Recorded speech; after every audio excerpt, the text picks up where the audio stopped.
Hi, welcome to the zoo, and we're your hosts, Caitlin and Josh Zaniga.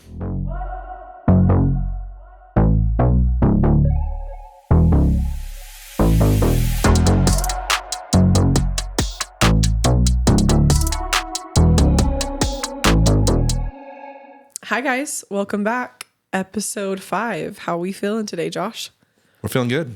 I just sent a message to my team telling them we were going to be doing this for the next couple hours. I'm not available. And as soon as I said that, I got a message from one of our technicians that a door-to-door sales rep just pulled up as soon as she was started doing the service and tried to switch the customer over as our tech was spraying the house. Dude, that's crazy. Yep, that's door-to-door. Do you know what company it was, or do you not want to say? She didn't know. Oh, she didn't know. She didn't know. Okay. But it's cutthroat. It's cutthroat out there, people. Mm-hmm. I'm like, it has been so hot in Utah that I am shook at, I don't know, just the thought of doing door-to-door. But I feel like Utah is probably easier than, I don't know, Nashville or going somewhere with super intense humidity, because at least it's dry heat. Yeah, dry heat's not as bad, for sure. So we have some pretty cool subjects that we want to talk about on this podcast. I was thinking we could kind of recap a little bit of what has been going on in our life. Mm-hmm. So we got tickets to go to the Parade of Homes, which was amazing. I've gone to the Parade of Homes in St. George before. Have you ever gone in St. George, Utah? No, never. Okay. But I've never gone up north. Super cool experience. I heard there's also another Parade of Homes, though, supposedly. I think it was North Ogden, right? Mm-hmm.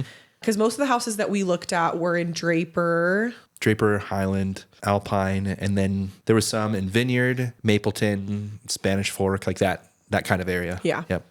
But the reason why we decided we wanted to go, aside from like just the fun aspect of getting to snoop in people's nice houses, is I have a friend named Mitch Matthews who does this thing. It's kind of like manifesting. He calls it dream touching, where he goes and he tries to like partake in something that is a lot farther down ahead than where he's at. Mm-hmm. So Caitlin and I were manifesting, trying to, right? Yeah, trying to. I thought it was just super cool to see. You were saying you were surprised at how much I liked the uniqueness of some of the houses, more of like the bright colors, the bright wallpaper, mm-hmm. stuff like that, right? Yeah, I was actually pleasantly surprised at how much we agreed on what we liked and what we didn't like. Yeah, because I would say me and Josh kind of joke about this. I think you guys have probably, most of you have heard the term like sad beige, or like you're a sad beige mom, kind of like the neutrals that people. And we've literally seen people dress their kids in all sad beige. Yeah. Like the whole wardrobe is giving peasant, isn't it? Like a time period where like the kids looked really sad. I don't even know what time period that would have been. I don't know. But it just gives the Great Depression. It gives me, I don't know, like doesn't have a soul. Doesn't have a soul. Like, I don't know. I don't understand the draw to it. I don't know. Me and Josh, as you can see, Josh is in a Hawaiian shirt right now. We like bright colors. I came to the table with these kind of likes. Okay. You liked this before you even met me. I was going to say, do you feel like I influenced you with the bright colors? But no, I mean, if you asked my mom 10 years ago what my favorite kind of shirts were, I was always a little like eccentric, I would say. I had a collection of like 25 animal shirts from this company called The Mountain. They used to be really popular. Oh, yeah. Actually, my brother was obsessed with those too. I remember you telling me that. Yep. And it was like the wolf, like the huge wolf, yeah, right? It started with my mom getting me a big, like a gorilla one where it had a gorilla face on it. And I collected like 20 of them to the point where my mom was like, enough. Don't wear them all the time. Was it an online shop, or where would you get them? Yeah, it was. It's still around. So yeah, it's an online shop. It's called The Mountain? Yep. Oh, that's so interesting. I feel like Zach, a lot of the time, my brother would thrift. Like he would just get them at Savers and like the DI and whatever. But anyways, the reason why I brought that up is because when me and Josh would go into the houses, some of the houses were a little bit boring. Like to me, I mean, they looked very, very beautiful. The ones that were kind of more neutral, beige, black, white, all that stuff. But I think the guy that you were showing me today who does he live in Miami? What's his name again? Patrick, but David. Yeah. So his house kind of took it to like an insane level for me. I mean, some of his art was just like very, very out there. Yeah. Like kind of think more Banksy. Wasn't it? Like he said, the guy that one of the artists was similar to Banksy. I don't know. Yeah. I don't know if I would go that far, like having more of like graffiti art, but I liked how some of the houses had like just this beautiful wallpaper, and it just made the room pop, and it was just really unique. So Yeah, our favorite one was called European Chic. oh yeah, that was so I cool. won't forget that house. That house was dope. That was in Draper, right? I don't remember. Okay. I honestly don't remember. Parade of Homes was amazing. We ended up going to see 18 houses out of the 33. And I was proud of us because we did that in 4 days and we only had like 2-ish hours each time. So we packed in a lot of houses. It, man. And 2 of the times we went with Noah, our toddler, and that was a little bit scary. So yeah, dude, he does not stay within like the roped off areas. And so that was kind of wild a little bit. yeah, like the first house we went into where they had the ribbons, you know, and obviously like you can't go underneath. And it's so hard for kids though, because they're like, oh my gosh, look at the bunk beds and I want to play on those and I want to, you know, and the guy that was in there when we were telling Noah, like, you can't go under the ribbon. I could just tell the guy that was watching us in the house was so stressed. Like he was like, don't let your toddler go under the ribbon or I'm going to kill you. But anyways, yeah, Noah's just pretty intense. He's feral. Yeah, he's feral, especially when he's tired. Yeah. What is it that he gets? What's your favorite term? Delulu. Yep. Yep. Delusional, but Delulu's funnier.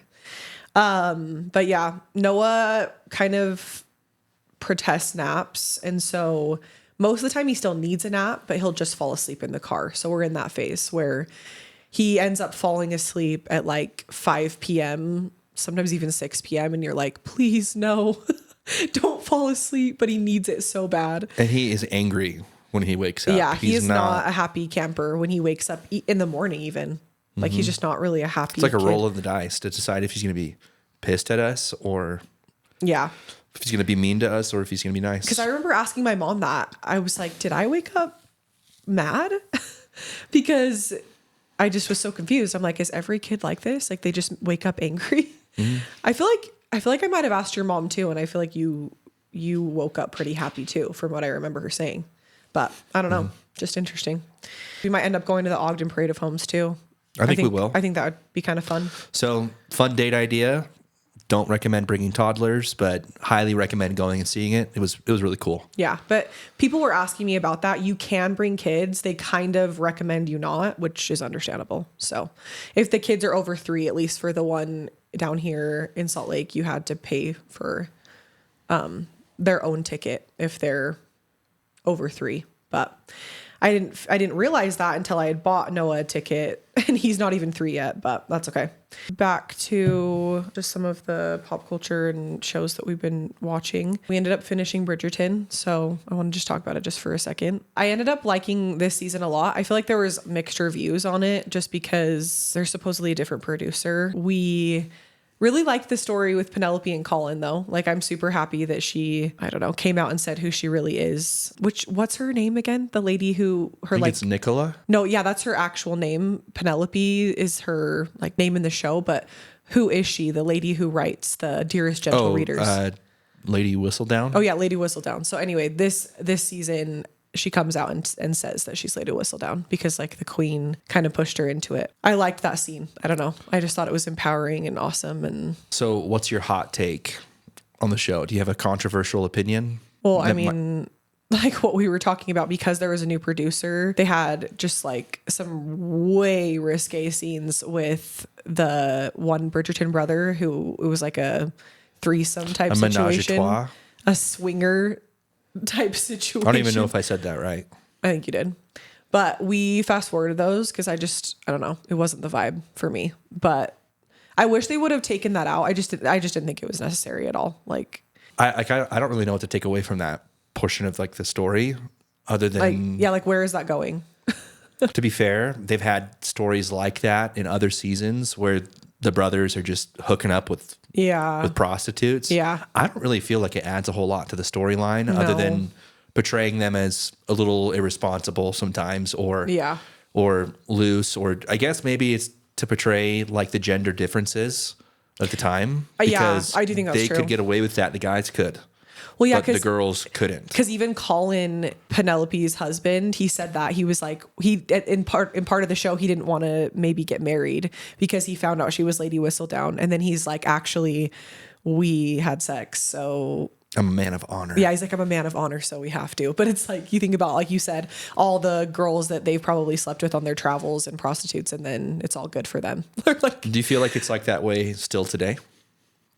I mean, I think there's still a stigma of like kind of what we talked about in the last episode, or maybe a couple episodes back, of just like a girl being damaged after doing certain things, I don't know, in her life, especially when it comes to if you're really religious. And do you feel like that's like, because I feel like in a lot of ways the world doesn't feel that way anymore, but there are people and institutions and like there's like areas of culture where they do feel that way. Mm-hmm. But then there's also feel like the mainstream is like pushed back against that and is all about like sexual freedom for women. Yeah, and that's true. it's like there's two really heavy sides to it. That's true. You know? I do think things are changing.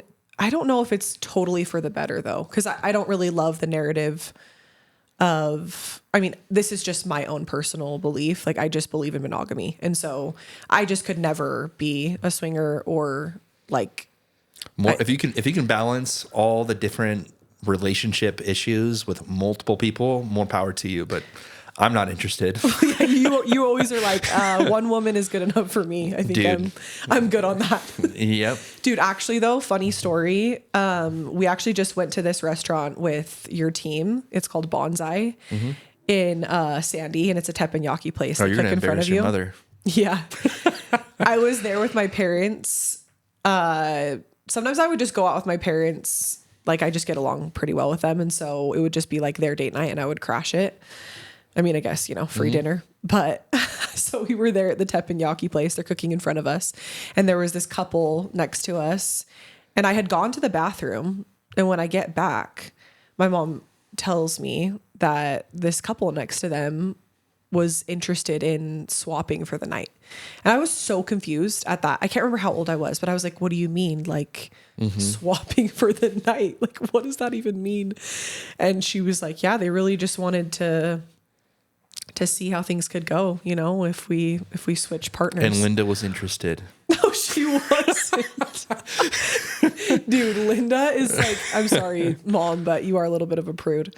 And so Which is why it's funny. So there was actually no way in hell that she was ever. Was she offended or kind of flattered? I don't think she was flattered at all. I think she was probably so like taken aback and freaked out. Yeah. Mm-hmm. So anyways, I don't know. We're talking about swingers, but I also heard. Dude, how the heck did we get all the way from that show to this? I also heard that swinger drama that kind of hit Utah with the like moms.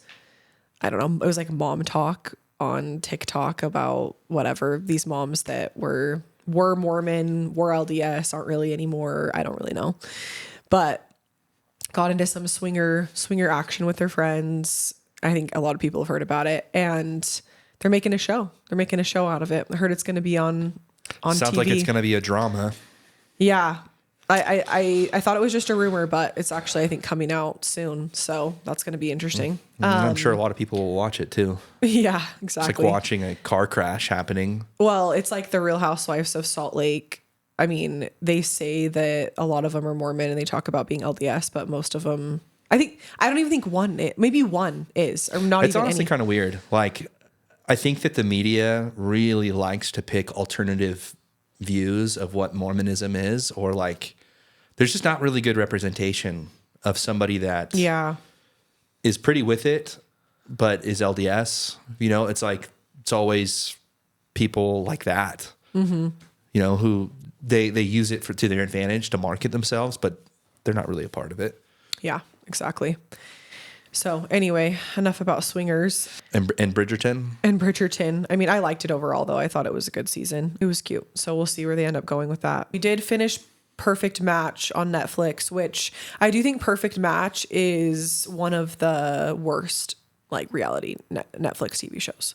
Like, you don't like it? Like, I like it. It's super entertaining, but it's more just like, why is it called The Perfect Match when we know these people aren't there to find their perfect match? Like, am I right? Like, at least I definitely think some of them are more sincere than others. Well, at least with Love is Blind, like, I really feel like people fall and they get engaged and they want to find love and get married. And with this one, it's fun to see all the different people from the different reality shows come together. But it's just annoying to me, like both seasons that have happened, like not even one couple lasts. And so even like a couple days. So I don't know. But I was just really more salty with the ending just because it was a couple that I don't think really should have won. So spoiler alert, it was Christine and Nigel. Is that right? Yeah.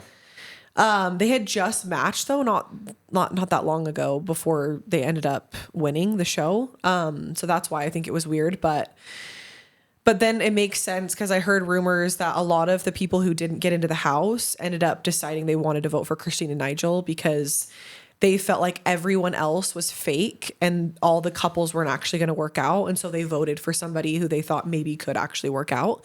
And supposedly Christine and Nigel, they ended up getting a trip to go to Thailand. And they did last like 9 months. And like, for real? Yeah. That long? Yeah. Alara and Stefan, which I think a lot of people wanted them to win.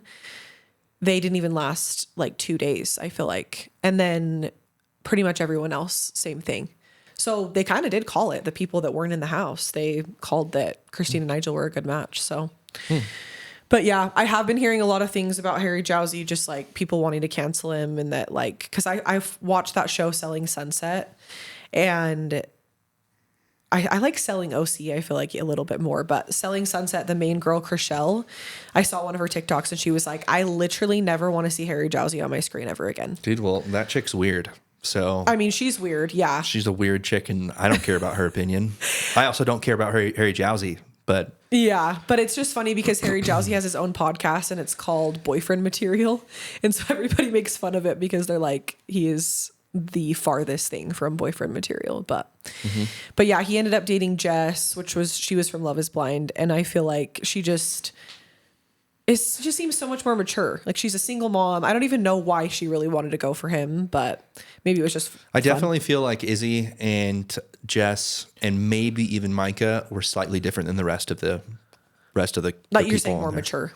Yeah, I think they were a little bit more sincere. But I mean, Izzy was drunk the whole time. He admitted that. But Micah, I think maybe it's because he kept getting friend zoned.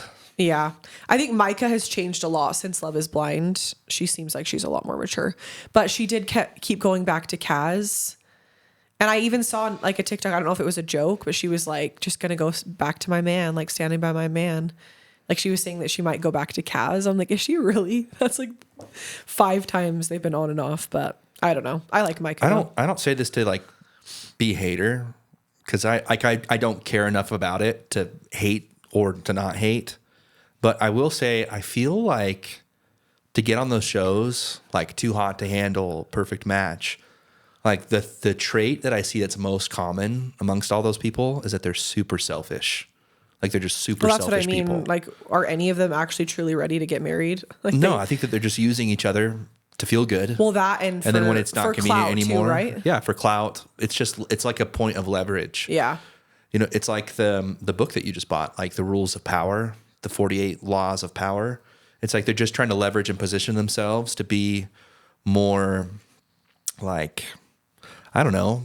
One up. More, yeah. It's just it's like this weird, I don't know if it's like an LA thing, like an aspiring creator LA thing, where it's just like they're cutthroat. They don't really care. They're pretty shallow. They're about themselves. Or if, I don't know. I feel like there's probably a lot of influencers that are like that too. But that's like the vibe that I get. I think and like I said, I'm not trying to be a hater. I really don't care enough about it to feel any kind of emotional feeling one way or the other. But I think you get to a point, like especially Harry Jowsey, you get to a point where you have that many followers, you're making that much money off of Instagram, TikTok. I think he has an OnlyFans, whatever, all these different platforms. And I feel like it's almost like your past feeling. Feeling for what? Just like, that's how it seems like Harry Jowsey is. Like he just doesn't care at all about anyone but himself. Which I don't know if that's true. Like maybe he's just in that mode, but look, we all know it's true. Like we all know that's true. Like if you look at it from an objective standpoint, it's obviously true. Well, and then they were saying Melinda, who he was saying just wanted her 5 minutes of fame. They kissed each other, whatever. And he lied about it on the show. And then it came out later that he actually did. And it just shows like you said how lame these people are. Like he does come across as a pathological liar because he just keeps lying about so many different things. You know what? Dude, this is going to make me sound like such a hater. But there's like this story from a book called 1984 by George Orwell. And in the very, very end of the book, this guy's getting tortured. It's not a very good scene in the book. But Is that a movie? It is a movie. Yeah. But there's this scene where there's a rat that's in a cage and it's pressed up against their body. Oh. And they heat up the cage and the rat does anything it can to survive and get out. And it goes in through the person. Like, oh my it's pretty gnarly. Dude, but, that is gnarly. Okay, maybe this is like too gory to bring up on this I like podcast. trigger warning. Trigger warning. But that's kind of like the vibe that I get from these people is that they're willing to do anything to get what they want. It's like if you have Stefan and Alara, who they're like on the outside looking in, they look like they're this really solid couple. They've been this super solid couple for this whole entire show. And then he ghosts her 2 days later. It's like, it doesn't make sense. How can it be anything else other than that? Well, the thing that's weird though is with the perfect match, they don't win money. That's what I think is so interesting because you would think they want to become the perfect match so they can win the prize money, but they don't. Every single one of those people would go on those shows whether there was money or not. But you know that they're getting paid to be on the show. There's no way, right? Like, I mean, I'm just saying whether they were or whether they just weren't, because of they the probably clout, right? would just for the clout. Yeah, that makes sense. Mm-hmm. Yeah. So anyway, it wasn't my favorite season. Like Elise, how like messed up she was to Justin. I never told you this though, but basically Elise left him for Brighton, and then Holly came out and said on her TikTok that Justin asked to match with Holly because he was like, I want to give you a shot. If you want to keep staying on Perfect Match, let's match. And Elise heard that and was pissed. And like Holly said, Elise came over to Justin and like chewed him out, and it messed him up so much because she was so mean to him that he ended up leaving the villa. Like, you know, when he just said, I'm leaving. They didn't show that part though, where he was going to match with Holly. And she was like, really pissed. Holly was really pissed because she's like, oh, Elise can leave Justin and match with Brighton. But then if Justin does the exact same thing, she's going to. Do you think that's really what happened? I mean, I don't know. That's Holly's perspective, but we'll see. I don't know. I just feel bad for Justin because he's a good guy, but it's all right. And then now Elise is back with that same too hot to handle guy that she used to date, Nathan or something like that. I don't know who that is. Anyways, it's fine. I just don't really like Elise. I was kind of disappointed in her in that season, but maybe it's just what they showed. I don't know. But anyway, perfect match, whatever. It was dramatic. It was fine. We finished it. So if we want to get into highs and lows, a high for me, you came to the first appointment for our baby. Yeah. So that was great. really fun. Mm-hmm. I'm 16 weeks. And so we were able to check if our baby is in fact a girl, and she is. So that's good. I was a little bit scared because, you know, we did the sneak peek test, and I just, you know, you hear things like it might not be totally accurate. You're going to be disappointed. And, but yeah, so confirmed. And yeah, just good to see that baby's, you know, alive and well. And that was just fun to have you there. Yeah, I really enjoyed it. It's a really special moment. You know, It's cool hearing her heartbeat. It makes it feel more real, right? Yeah. Sometimes I feel like it's easy to go like periods of time where it doesn't feel real. And then it's like moments happen where it does feel real, you know? Yeah.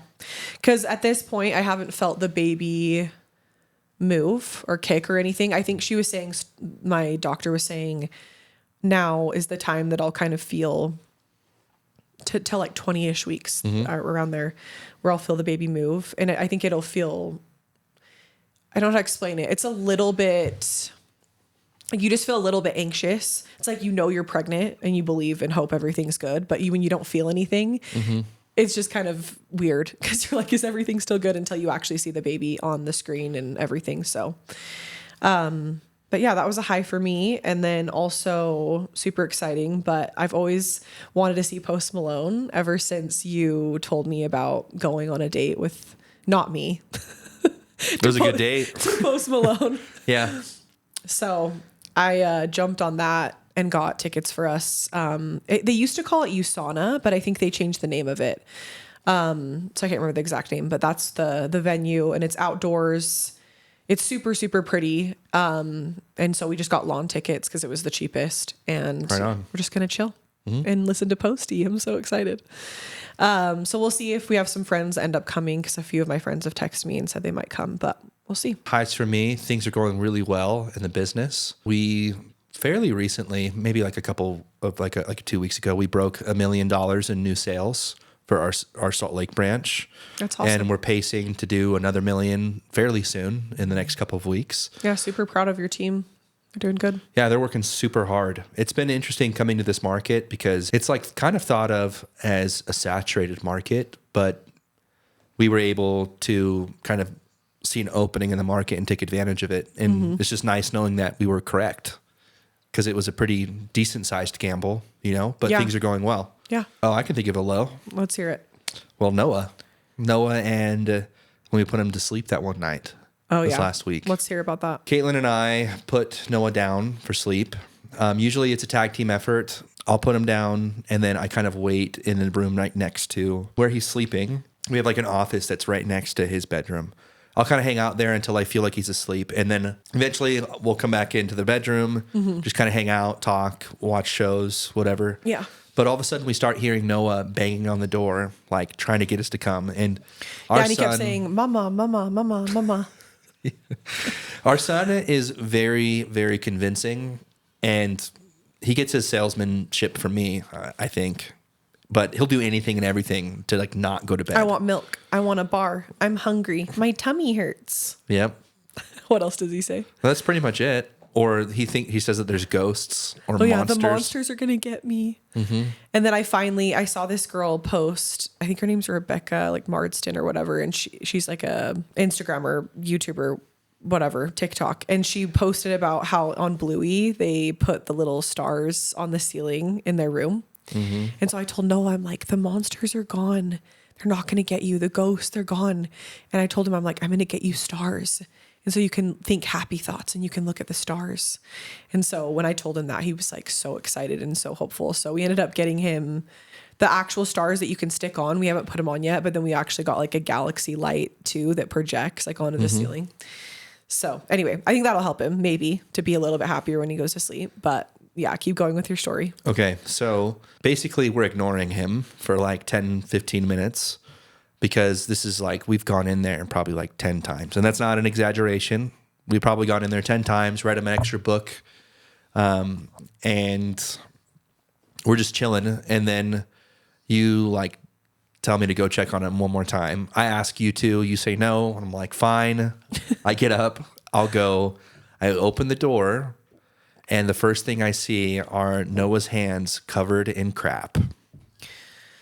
And then I keep looking, and he has his diaper off. There's crap smeared all over the carpet, all over the door, and it's just like a nightmare situation. So immediately, and this is not the first time this has happened. No, but it's been a long time. Yeah, it's been months since it's happened. So I yell your name. Yeah. You kind of get freaked out and slightly annoyed that I'm yelling your name. Yeah. You're like, what? And then I tell you what's happening. And basically, it's like a mad dash to get this crap off of our son before he starts smearing it anywhere else. Because it's all over his hands, still in his butt. And then you take him to the shower. Well, first, I have to run downstairs to go get wipes. Yep. While you're kind of like making sure he doesn't wipe it anywhere. Yep. You have me try to like start. You're like wiping his butt, and I'm getting it off of his hands, and I get it all over my hands. And then at this point, I'm just like, F it. I'm getting in the shower. Yep. I'm going to take him in the shower. So I go in, get in the shower, and you start cleaning the carpet. Yeah, because luckily we invested in this. It's like a green Bissell carpet cleaner. Yeah.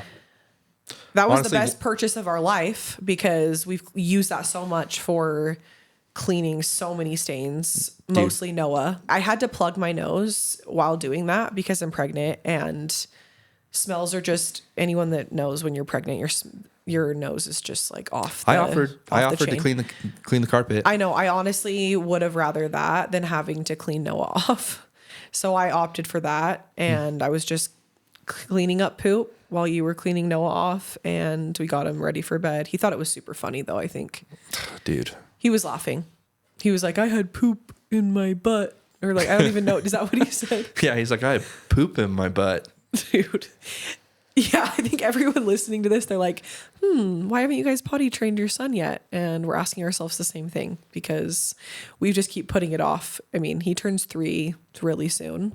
Honestly, I still feel like we're in a fairly normal No, range. we are. We are in a within. fairly normal range. I feel like I just feel pressure, but also more it's just because I know he's ready and we just haven't done it. And then we have these type of situations where we're like, okay, Dude, we used to do everything. Like we would duct tape his diaper on him, Well, so I he think we couldn't said take it that off. previously in another episode, but the thing is that it's really hard to get to a point where I'm available for 3 days in a row to just do nothing but help you potty train him. I was gonna say people are probably listening to this and they're like, Caitlin, why can't you just do it on your own? Oh, I didn't even think that. Which I totally could, but I do want your help potty training Noah because I know it's going to be a lot. And this is our first kid.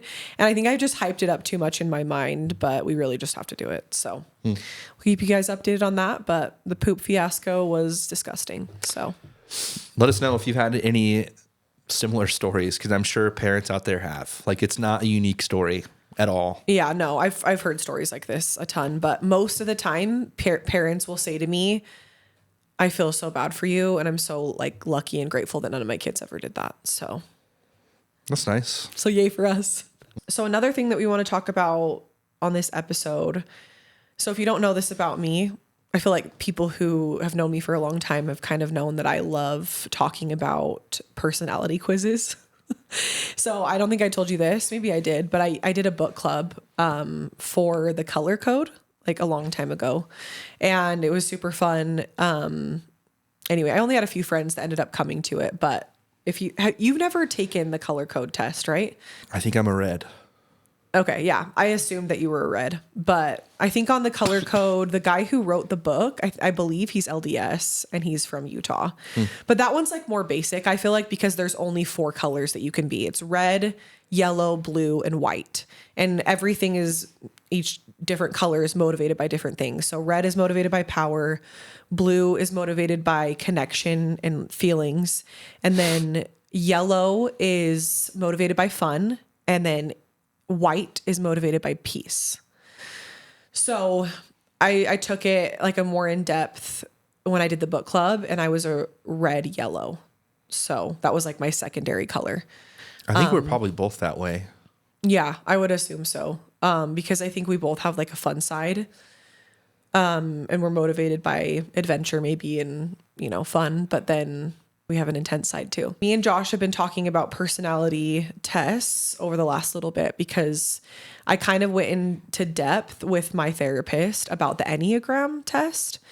And so I do think that one is a lot more accurate, a lot more in depth than the color code. And then we also talked about Myers-Briggs, which I feel like Myers-Briggs is kind of similar, but a lot of people say that the Myers-Briggs is more kind of like a workplace. Yeah, I could see that. Or school. Because I remember taking it in school. Because what are you for the Myers-Briggs again? I think ENTP. But I know my thing is called the debater. Oh yeah, you're the debater. Okay. So when I took it, I feel like I've taken it a few times. I was ENFJ, and that's the protagonist.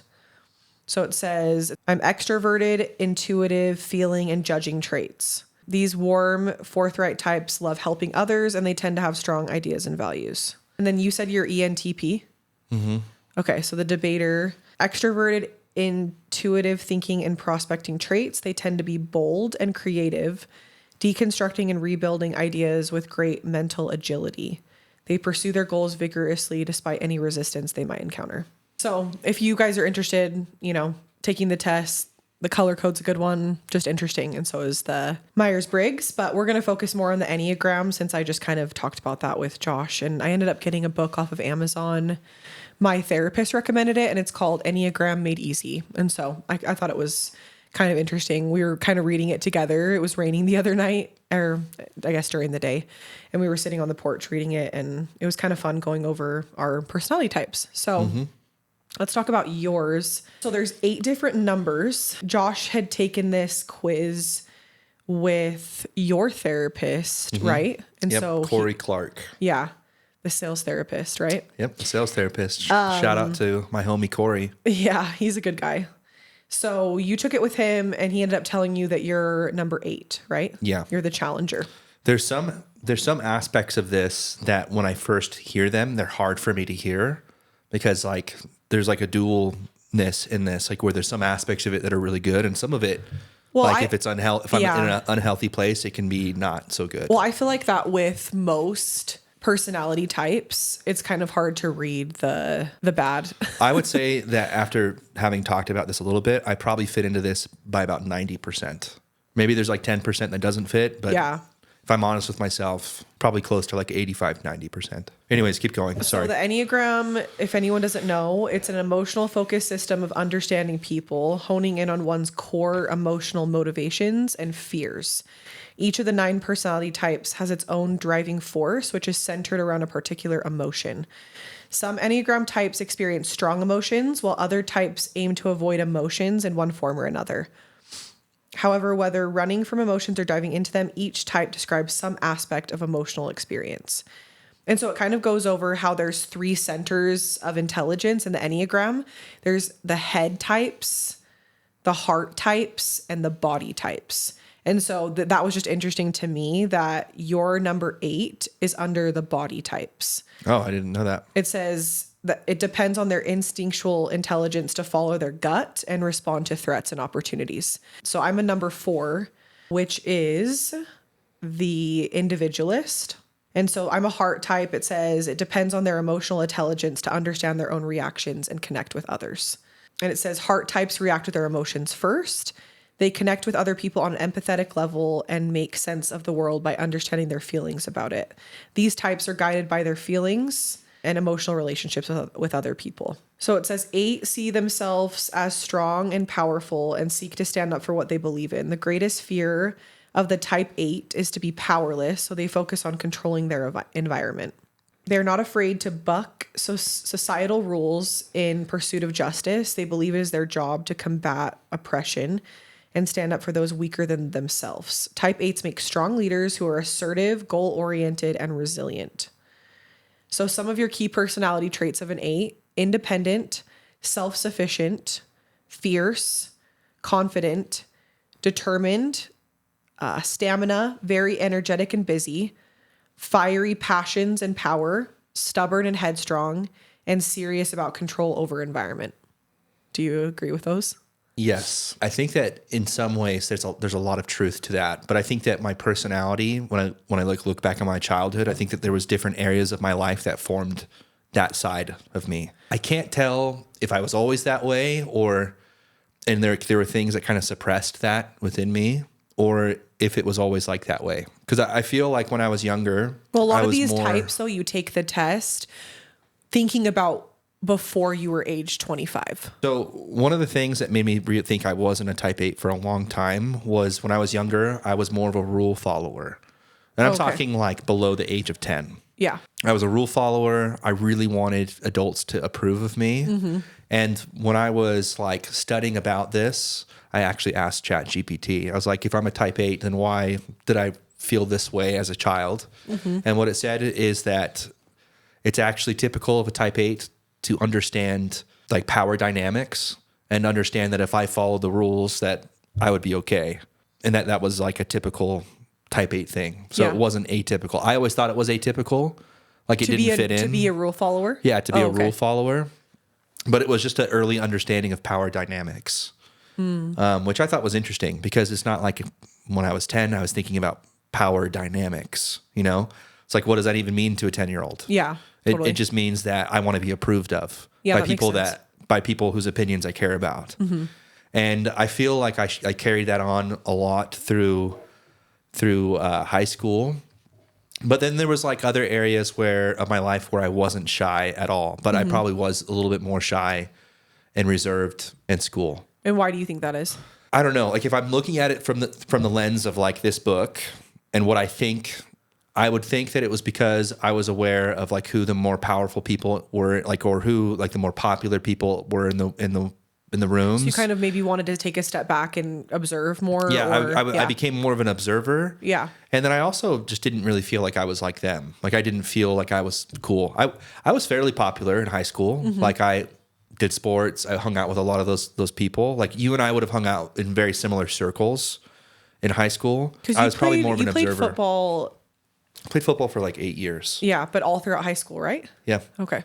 I did sports like throughout all the different seasons. You did wrestling too, right? Yeah, wrestling, track, and football. Track and football. Okay. Yeah, wrestling was my favorite, but all these things definitely became super true of me right around the time I got home from my mission. So I feel like in some ways I kind of had a personality shift where I became more emboldened in this type 8 kind of way. Well, maybe you just gained more confidence after your mission too, you know, and you kind of stepped into that power that you probably always had. I felt like from going to school to going to more school, like with college, and having these expectations of going to BYU or being good, and then getting to BYU, I need to stay in BYU.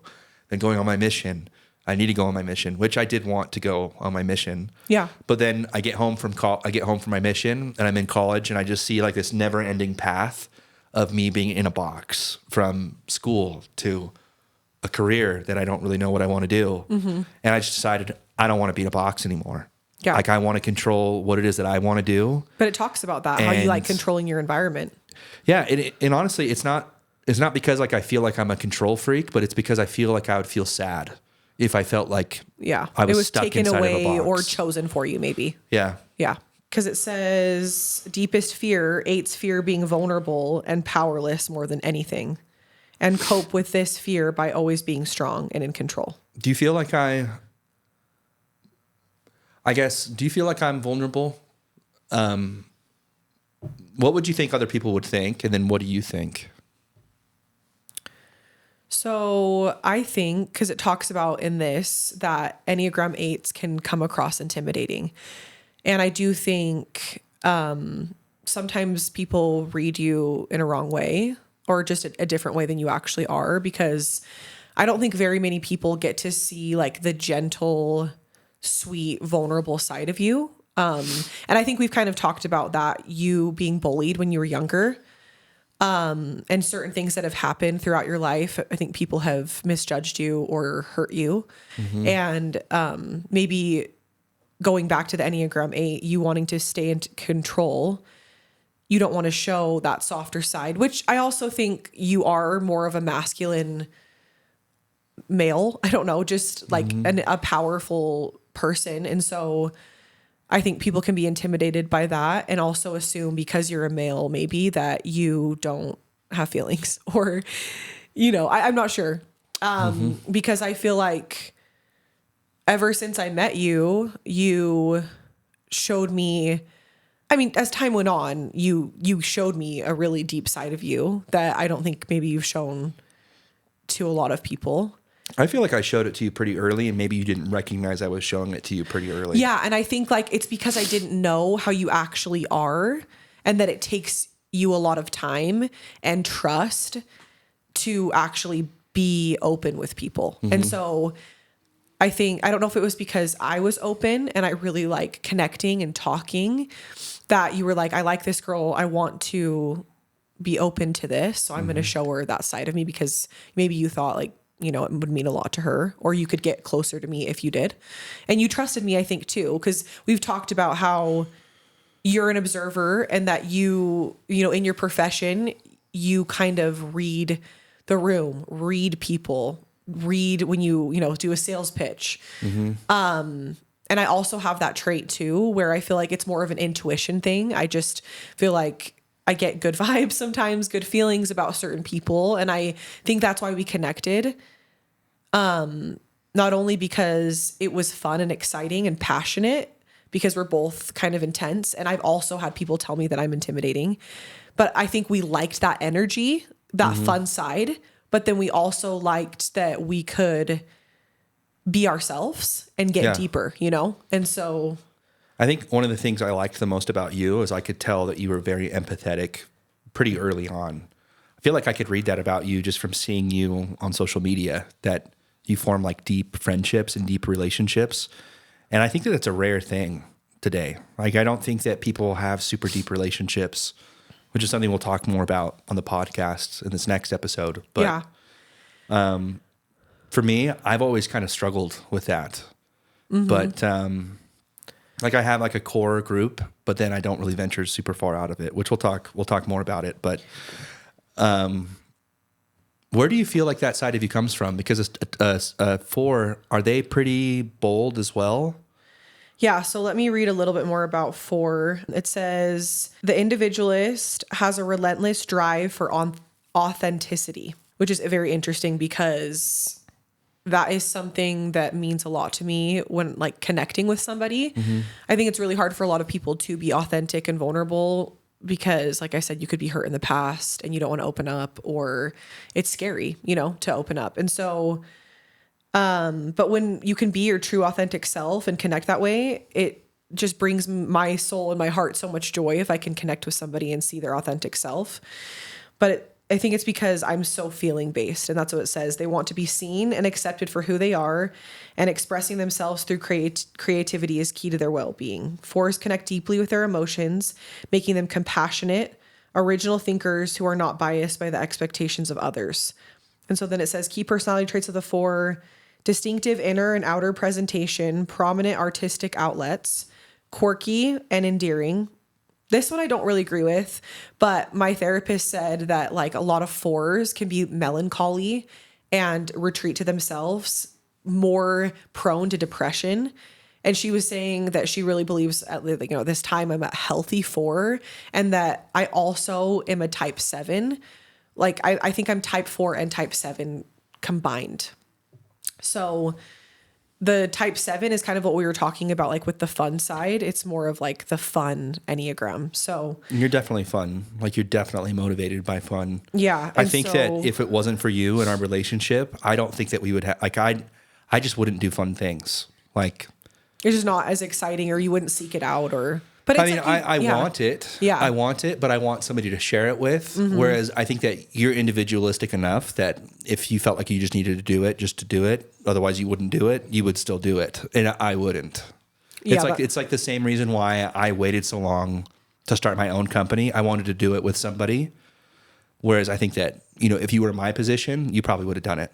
Because even before I met you, or even when I was single, I wanted to travel, and I wanted to. And you did. And I did. And I made things happen for myself. And I, even to this day, like last summer in Washington, I made a summer bucket list with me and Noah, and I wanted to do it this summer. You just make stuff happen. Like, yeah. And I don't know. I love checking things off, but also I just love the memories, But that's what I was saying with the Enneagram 4. It says melancholic expression. I don't think I'm really that way, but it says strong sense of identity, may feel a sense of emptiness, and passionate about self-expression. So I wouldn't say that you're melancholy, but when I feel like you really feel your emotions. Yeah, that's true. Both the ups and the downs. Yeah, that's true. I wouldn't say, I don't know. Like overall, I would say that you're not melancholy and that you're not depressed. But when things hurt you, or when you're hurt by somebody, really intense. It's really intense. Yep. And I think sometimes you have a hard time letting it go. Yeah, and honestly, I never But really. who doesn't? So. Yeah, that's true. But I do think like type 4s, it talks about how they sit in their sorrows, and it's really hard for them to get out of it, And I do think as I've gotten older and harder things have happened to me when it comes to, I don't know, just birth or friendships or marriage, like just these deeper, harder things that I've gone through, I do feel like it's brought out different emotions, I feel like I'm more prone to anxiety for sure. And I think I've always had anxiety and I just didn't really know it. You didn't know it until you married a husband that had anxiety? I don't know. I think it was more like becoming more self-aware, and going to therapy and realizing that I do overthink to the point where it makes me super anxious. Like I already knew it, but I didn't put like a label on it. Or Yeah. like, yeah. So, but yeah, it says they long to connect with others. Very few people are able to truly see them as they are. Deepest fear, 4's fear that they are flawed and are missing out on some basic aspect of happiness that other people have access to. To cope with this fear, they amplify what is different and special about themselves, looking for a niche in which they can be appreciated. And then the core motivations, 4s are motivated by their desire to express their individuality and be unique. And they do this through creative endeavors. So anyway, 4s are pretty intense, feelings-based, empathetic, all of those things. And you were asking me like where I get that from. I don't know. I feel like my mom has just told me when I was a younger child, I was very sensitive, and I even like shows. I remember I was with one of the people I was dating, and we went to a super, super scary movie, and that's something that we differ on. Josh loves horror. And I told him like from the get-go though, like I think it was Halloween. It was like the newer Halloween. It came out when we were in high school. And I had to leave the theater because I literally was like, I feel like the devil's in this theater. Like I can't handle it, you know? And so I left, and we didn't finish the movie, but I have to be really careful. I think it's more just like I'm a visual person. I feel things really deeply, and it's really hard for me to forget images. And so, so honestly, where it comes from, I feel like that deep sensitive side, I think it's just always been a part of me, you know?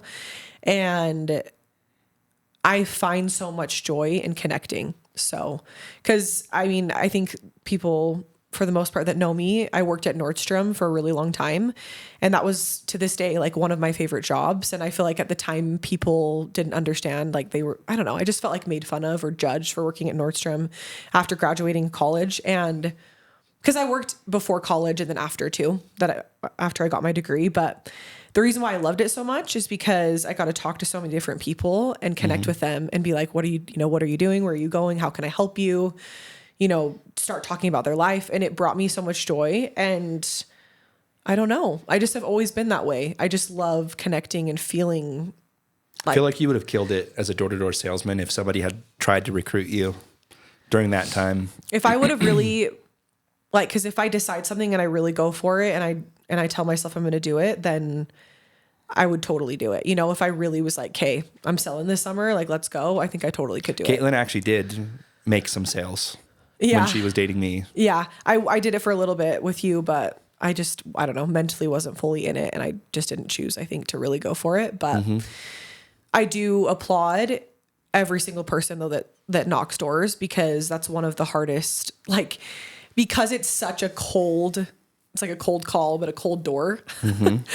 Cause at least with Nordstrom, people are coming into me needing help.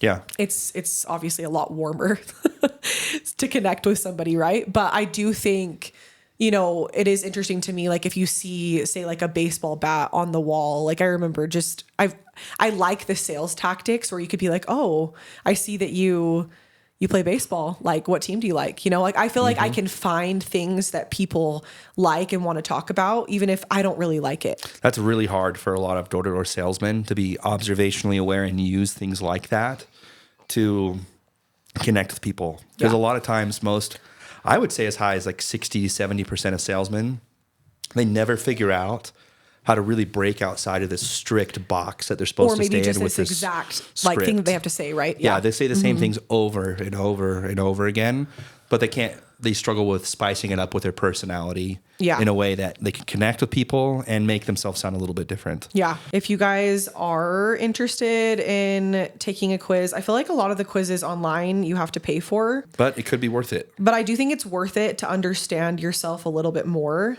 Also, just understanding your partner too. Like, it's just interesting to see how we connect with our different numbers. And then also the love language test, you know, it's just interesting because we all receive and give love in a different way. And so I could just go on and on about all of this, but I think we actually have the same love languages, because I think mine's quality time and words of affirmation. And then is yours quality time? And I don't remember the other one. But probably words of affirmation too. And I mean, we both like physical touch, but yeah. You can also have wings, I was going to say too, with the Enneagram. Like if you go more deeper into it, there's wings where you're not just that type. Which is what you're talking about. Like you're type 4, wing 7 or something like that. It's not the wing 7. Like I think my main ones are 4 and 7, but you can have like wings of different numbers. Okay. Yeah. But yeah, 7s are like, they want to have fun. They're adventurous. They also are emotional, and they actively seek sadness and to stay busy, avoid it by staying busy. So that sounds like not a good trait. Yeah. But I don't see that in you. You don't? Yeah. So there's like parts of, I think, like you said, maybe you read something and you're like 80 to 90% that number, but then maybe there's some parts that you're not. But But yeah, it's been super interesting for us to talk about this and connect that way. And so That's cool. Just- we recommend it. yeah, we recommend doing the Enneagram for sure. And hope you guys enjoyed the episode. And if you could rate on Spotify, I think you're only able to rate on Spotify, but just rate and then review on Apple. Yeah, and please share the podcast on whatever social media, whether it's Facebook, Instagram.